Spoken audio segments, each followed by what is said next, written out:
The character of Judas Iscariot and his betrayal of Jesus. Judas Iscariot is known in history as the disciple who betrayed Jesus Christ. In this video, we will explore the character of Judas and the motivation behind his betrayal. Judas Iscariot was one of the 12 disciples handpicked by Jesus himself. He was the treasurer of the group and responsible for managing their finances. However, Judas had a problem with greed and love of money. This is evident when he objected to Mary, the sister of Lazarus, pouring expensive perfume on Jesus, stating that the money could have been used to help the poor.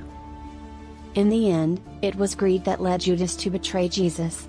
The Bible tells us that Judas agreed to betray Jesus for 30 pieces of silver.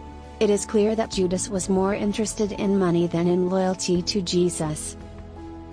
But was money the only motivation for Judas? Some scholars believe that Judas may have been disillusioned with Jesus' message and felt that he had failed to deliver on his promise of a kingdom. Others believe that Judas may have been motivated by a desire for power and influence. Whatever the reason, Judas ultimately made the decision to betray Jesus. Judas' betrayal of Jesus was a turning point in history. It led to Jesus' arrest, trial, and ultimately, his crucifixion.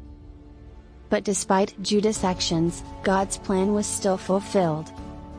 Jesus' death and resurrection paved the way for salvation and eternal life for all who believe in him.